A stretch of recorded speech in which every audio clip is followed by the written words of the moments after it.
बिस्मिल्लाहिर्रहमानिर्रहीम। अस्सलामुअलैकुम। पेडागोजी का जो लास्ट सेशन हमारा कंटिन्यू था, यहाँ तक हम आ चुके थे टीचर रिलेटेड फैक्टर्स। लर्निंग को अफेक्ट करने वाले फैक्टर्स के ऊपर हम डिस्कशन कर रहे थे, जिसमें हमने ऊपर जितना भी कंटेंट है वो कवर किया हुआ है। आज हम यहाँ से स्टार्ट लेंगे। वो कौन से फैक्टर्स हैं जो टीचर के साथ रिलेट करते हैं और वो फैक्टर्स जो हैं डायरेक्टली या इनडायरेक्टली लर्निंग को या लर्निंग के प्रोसेस को अफेक्ट करते हैं, उसके ऊपर असरअंदाज होते हैं। यहाँ पर आप थोड़ा सा तवज्जो कर लें।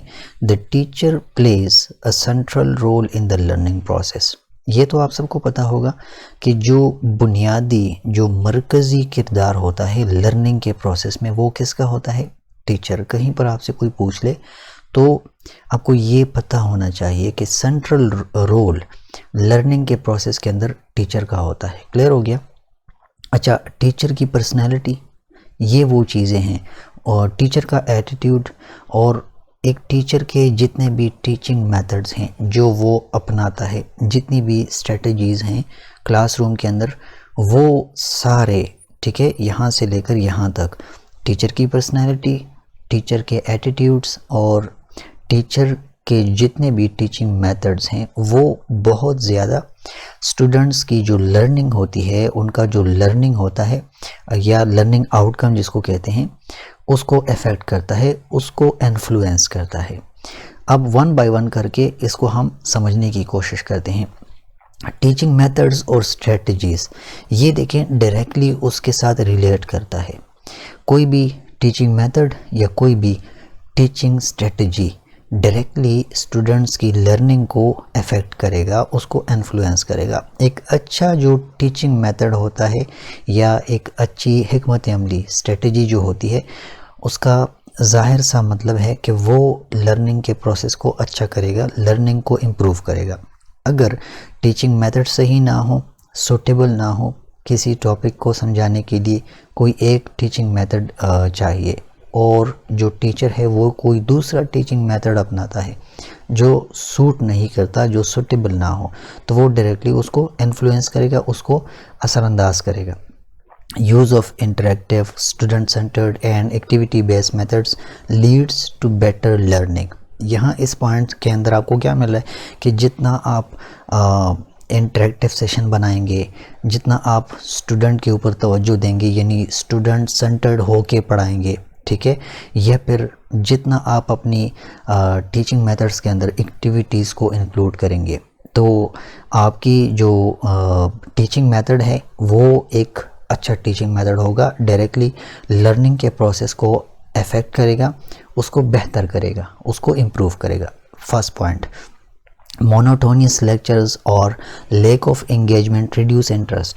अच्छा, अगर आप वही पुराने तरीके से लेक्चर मेथड के ऊपर जाएंगे, हर एक टॉपिक लेक्चर मेथड के थ्रू पढ़ाएंगे और आपके लेक्चर्स के अंदर एंगेजमेंट नहीं होगी, तो वो क्या करेगा? स्टूडेंट्स का जो इंटरेस्ट है वो डेफिनेटली ऑब्वियसली वो उसको कम करेगा। जब वो कम हो तो लर्निंग, जाहिर सी बात है, लर्निंग यहाँ पर असरअंदाज हो जाती है, उसके ऊपर काफ़ी बुरा असर पड़ता है।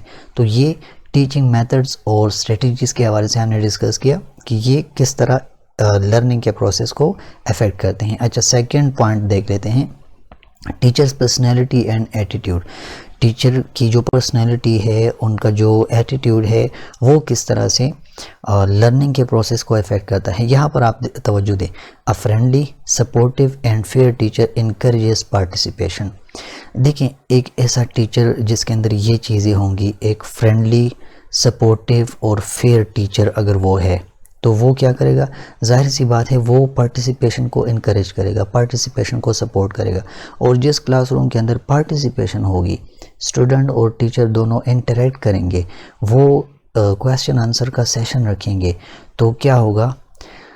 स्टूडेंट्स अच्छी तरह से सीख सकेंगे। तो इसका मतलब क्या हुआ? इसका मतलब ये हुआ कि लर्निंग का प्रोसेस बेहतरी की तरफ जाएगा, लर्निंग का प्रोसेस इम्प्रूवमेंट की तरफ जाएगा। क्लियर हो गया?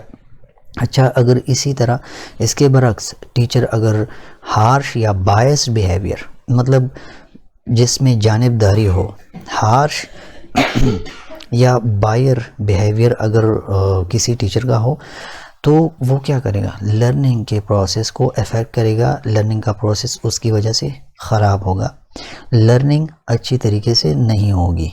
ठीक है, तो टीचर की पर्सनैलिटी का अच्छा होना, टीचर के जितने भी एटीट्यूड्स हैं वो भी इतने सपोर्टिव होने चाहिए कि वो लर्निंग को अच्छी तरीके से वो क्या करें, बच्चों को समझा सकें, लर्निंग का प्रोसेस बेहतर बना सकें। क्लियर हो गया, ये हो गया सेकंड पॉइंट। अच्छा, थर्ड पॉइंट को थोड़ा डिस्कस कर लेते हैं, कम्युनिकेशन स्किल्स को। देखिए, कम्युनिकेशन स्किल्स डायरेक्टली आपकी जो लर्निंग प्रोसेस है उसको इन्फ्लुएंस करता है, उसके ऊपर असर डालता है।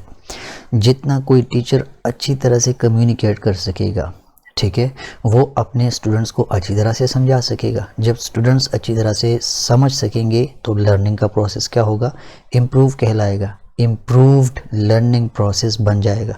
क्लियर हो गया। अच्छा, इसी तरह पुअर कम्युनिकेशन, क्लियर कम्युनिकेशन या जो एक अच्छी कम्युनिकेशन होती है उसके हवाले से हमने डिस्कस किया। अगर वो बेहतर होगा तो लर्निंग का प्रोसेस बेहतर होगा। अगर इसके बरक्स कम्युनिकेशन पुअर हो तो वो क्या करेगा, वो टॉपिक्स के अंदर कन्फ्यूजन पैदा करेगा, फ्रस्ट्रेशन पैदा करेगा, जिसकी वजह से डायरेक्टली लर्निंग का प्रोसेस अफेक्ट होगा, लर्निंग कमज़ोर होती जाएगी। सो ये भी डायरेक्टली लर्निंग के प्रोसेस को या पूरे लर्निंग को ही अफेक्ट कर रहा है। क्लियर हो गया। पॉइंट नंबर डी को थोड़ा सा डिस्कस कर लेते हैं, टीचर नॉलेज एंड प्रिपरेशन। अच्छा, आप मेरी मिसाल ले लें, अगर मैं इस लेक्चर को अच्छी तरह से प्रिपेयर ना करता, इस लेक्चर के ऊपर होमवर्क ना करता, तो मैं इसके ऊपर डिस्कशन भी ना कर पाता।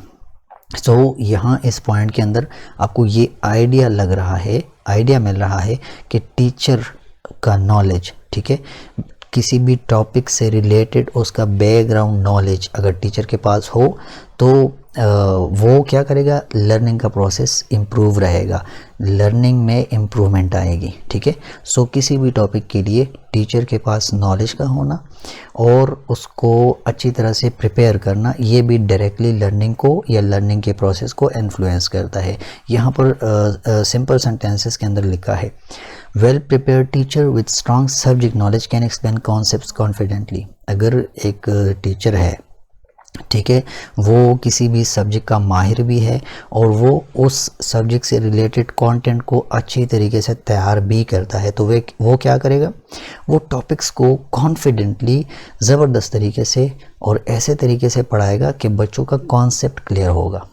तो कॉन्सेप्ट क्लियर होना क्या मतलब है, इसका मतलब ये हुआ कि कंटेंट अच्छी तरह से डिलीवर होगा, कॉन्सेप्ट उनका अच्छी तरह से क्लियर होगा और वो लर्निंग का प्रोसेस जो है वो बेहतर से बेहतर होता जाएगा। अनप्रिपेयर्ड और uncertain teachers reduce students confidence and motivation.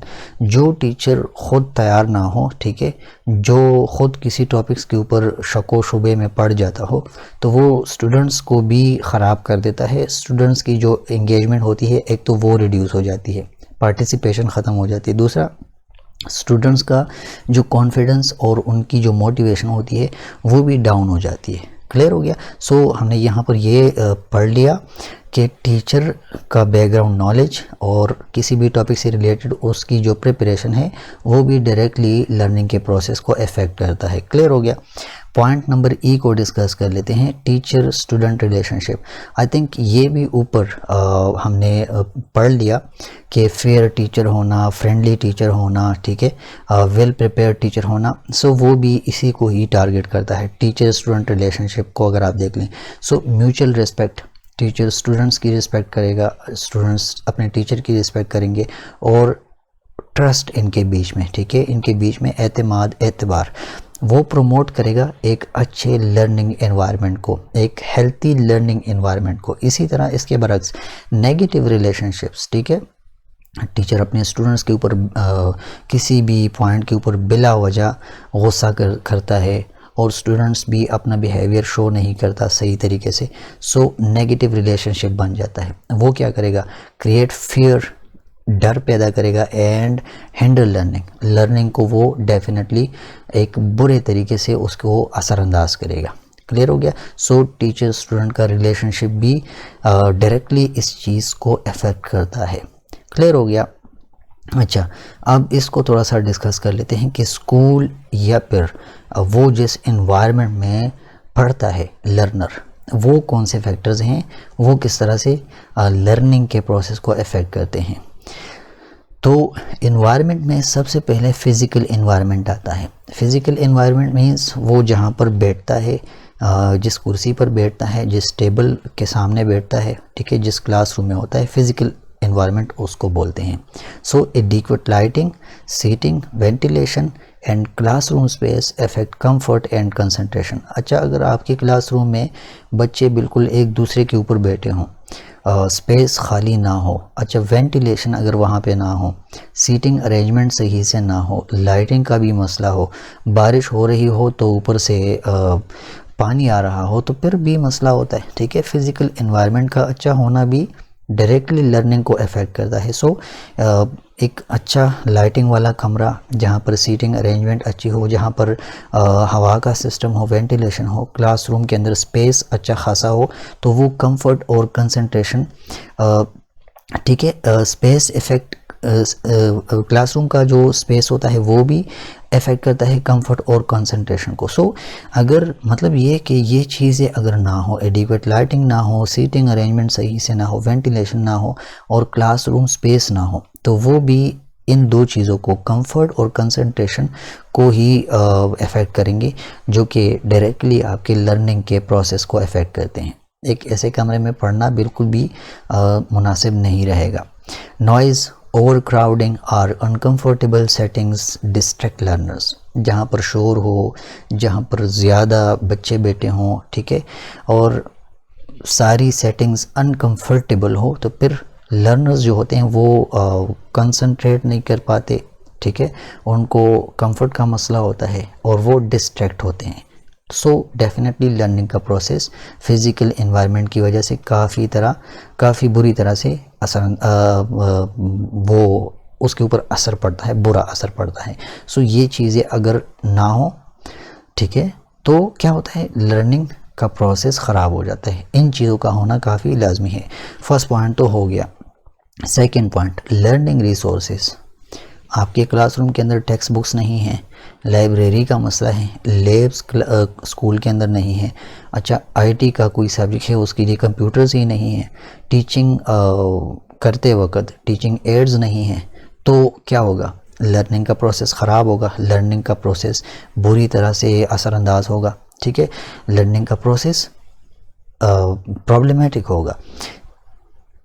Text books की अवेलेबिलिटी होनी चाहिए, लाइब्रेरीज़ का होना चाहिए, लैब्स का होना चाहिए, कंप्यूटर्स का होना चाहिए और टीचर के लिए टीचिंग एड्स का होना चाहिए। अगर ये हो तो ये अंडरस्टैंडिंग को, लर्निंग को इम्प्रूव करते हैं। अगर ना हो तो वो उसको रिड्यूस करते हैं। पार्टिसिपेशन ही नहीं होगी, टेक्स्ट बुक्स ना हो, लाइब्रेरी ना हो, लैब्स ना हो, कंप्यूटर्स ना हो, तो मसले होंगे। इन लर्निंग रिसोर्सेज की अगर कमी हो, लैक ऑफ रिसोर्सेज अगर हो, ये क्या करेंगे, प्रैक्टिकल और एक्सपीरियंशियल लर्निंग को अफेक्ट करेंगे। वो प्रैक्टिकली चीज़ों को एक्सपीरियंस नहीं कर सकेगा। टेक्स्ट बुक मेरे हाथ में ना हो तो टीचर लगा रहे, लेक्चर का कोई फ़ायदा नहीं। अगर लाइब्रेरी ही स्कूल के अंदर ना हो तो मैं एक्स्ट्रा रिसोर्स के लिए क्या करूँगा, लैब ना हो तो मैं प्रैक्टिकल कहाँ पे करूँगा, कंप्यूटर ना हो तो मैं आईटी कैसे सीखूँगा। सो ये सारी चीज़ें लर्निंग रिसोर्सेज डायरेक्टली लर्निंग को इन्फ्लुएंस करती हैं, लर्निंग को ख़राब करती हैं। इनका होना लर्निंग के प्रोसेस को इम्प्रूव करती है। क्लियर हो गया। School climate and culture, definitely एक पॉजिटिव, डिसिप्लिन और inclusive school atmosphere encourages learning.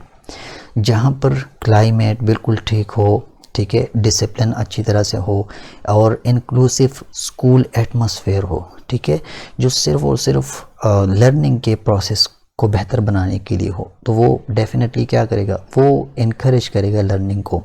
Bullying, जहाँ पर एक ऐसा कल्चर हो, ठीक है, जहाँ पर बुलिंग हो, मसले हो, डिस्क्रिमिनेशन हो या फिर एक्सेसिव स्ट्रिक्टनेस हो, ठीक है, छोटी छोटी बातों पर बहुत ज़्यादा बड़ी बड़ी सज़ाएं हों, वो क्या करते हैं, वो कॉज एंजाइटी, ठीक है, स्टूडेंट्स के अंदर ये एंजाइटी बढ़ाते हैं, पैदा करते हैं। सो स्कूल क्लाइमेट और कल्चर भी आपके लर्निंग के प्रोसेस को इन्फ्लुएंस करते हैं। इसका अच्छा होना भी मींस आपकी लर्निंग का प्रोसेस अच्छा होगा। क्लियर हो गया। पेयर ग्रुप इन्फ्लुएंस, कोऑपरेटिव, ठीक है, and motivated pairs encourage learning. Grouping अच्छी तरह से होगी, अब पेयर्स बनेंगे, वो एक दूसरे के साथ कोऑपरेट करेंगे, एक दूसरे को मोटिवेट करेंगे, मोटिवेटेड पेयर्स होंगे तो वो क्या करेंगे, लर्निंग को इनकरेज करेंगे।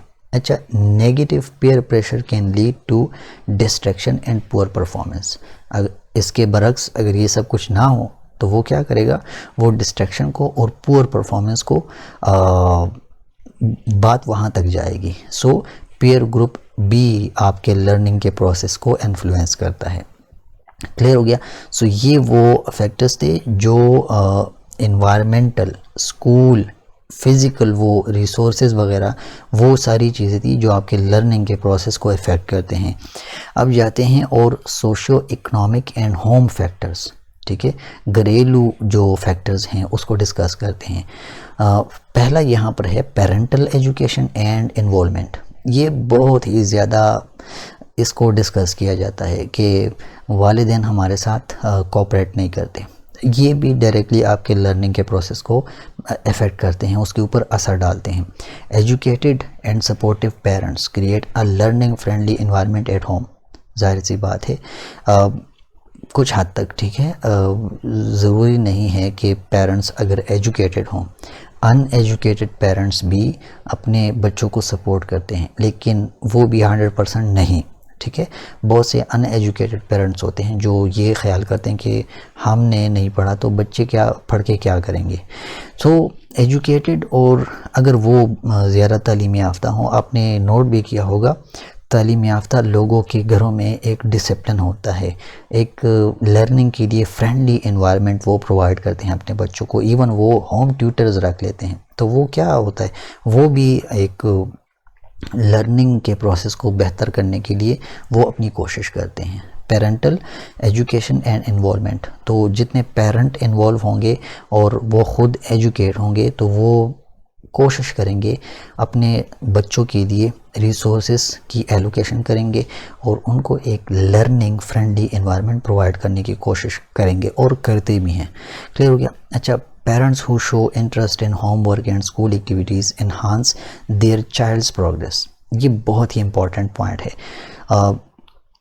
होमवर्क बच्चों को दिया जाता है, तो जो पेरेंट्स अपने बच्चों से होमवर्क कराते हैं उनके बच्चे डेफिनेटली प्रोग्रेस भी करते हैं। और हमारे साथ बहुत बड़ा मसला है स्कूल्स के अंदर, हम जब होमवर्क प्रोवाइड करते हैं, बच्चों को असाइन करते हैं, तो वो बहुत हद तक इनकम्प्लीट होता है।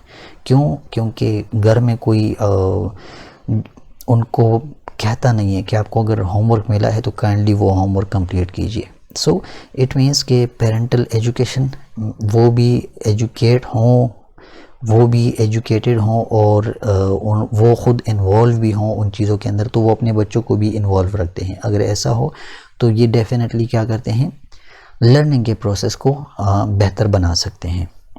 अच्छा, सेकंड है economic status. Students from low income families में लेक रिसोर्सेज लाइक बुक्स। ये मसला है, सिंपल सी लाइन है, इस पर ज़्यादा डिस्कशन नहीं होगी।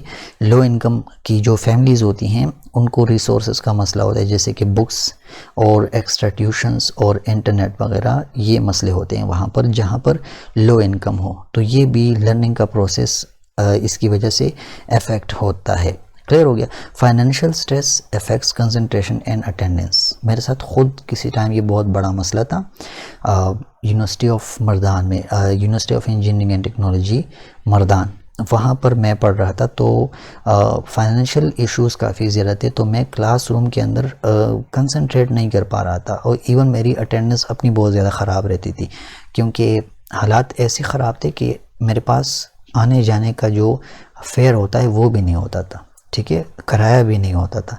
सो डेफिनेटली ये फाइनेंशियल स्ट्रेस भी आपके लर्निंग के प्रोसेस को अफेक्ट करते हैं। अच्छा, point number C, home environment. ये ऊपर हमने पढ़ लिया, इसको यहाँ पर पढ़ने की ज़रूरत नहीं है। एक सपोर्टिव लर्निंग एनवायरनमेंट हो घर के अंदर, ठीक है, पीसफुल एनवायरनमेंट हो, तो वो स्टडी को और लर्निंग के प्रोसेस को बहुत ज़्यादा सपोर्ट भी करते हैं, उसको इम्प्रूव करते हैं। होम्स विद कॉन्फ्लिक्ट, जहाँ पर झगड़े हों, नेगलेक्ट और over crowding distract the learner.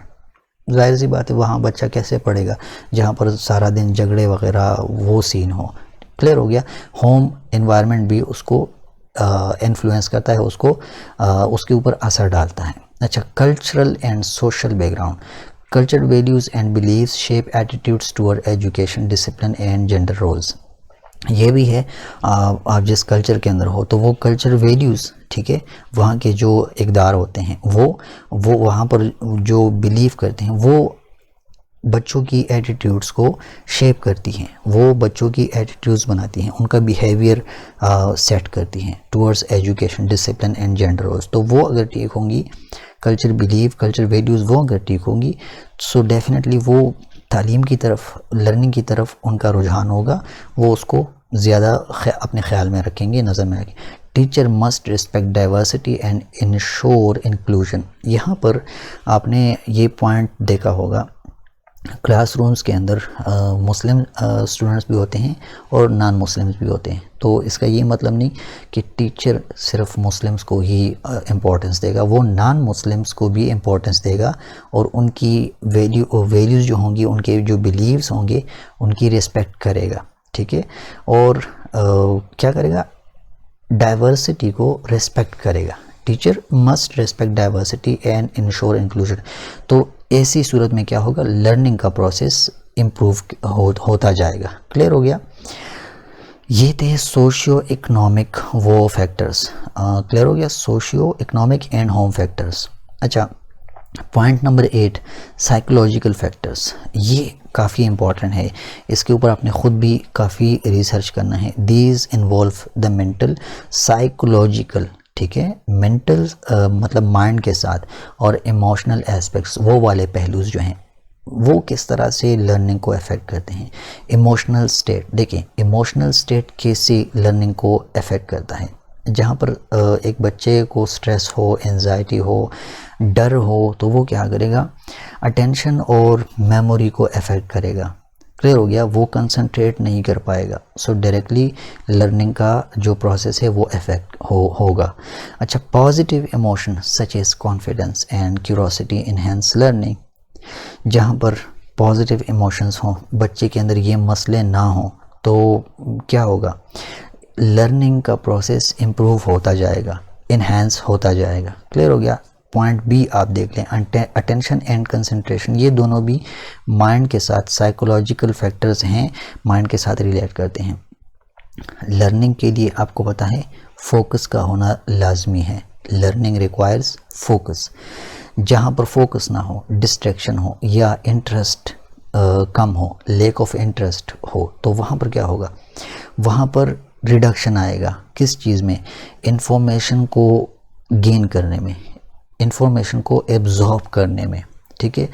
वो जो एबिलिटी है इंफॉर्मेशन को एब्जॉर्ब करना, इंफॉर्मेशन को गेन करना, वो कम होती जाएगी जहाँ पर फोकस ना हो, जहाँ पर डिस्ट्रैक्शन ज़्यादा हो। तो ये भी एक पॉइंट है, एक फैक्टर है जो लर्निंग को अफेक्ट करता है।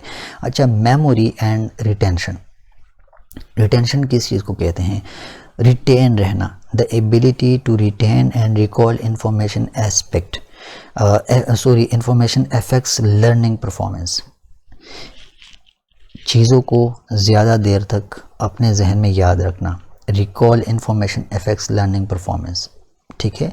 वो काबिलियत जो मतलब चीज़ों को ज़्यादा देर तक अपने बच्चे अपने माइंड के अंदर रखते हैं, रिटेन करते हैं, ठीक है, फिर वो उसको रिकॉल करते हैं। अगर वो एबिलिटी अच्छी होगी तो लर्निंग का प्रोसेस इम्प्रूव होगा, लर्निंग परफॉर्मेंस बेहतर होगी। अगर ये ना हो तो लर्निंग का प्रोसेस, लर्निंग परफॉर्मेंस कमज़ोर होगी। Meaningful learning, understanding improves retention compare to rote memorisation. अच्छा, जहाँ पर सिर्फ और सिर्फ मेमोराइजेशन हो, वहाँ पर क्या होगा, ये रिटेन का वर्ड यहाँ से फिर हट जाता है, ठीक है।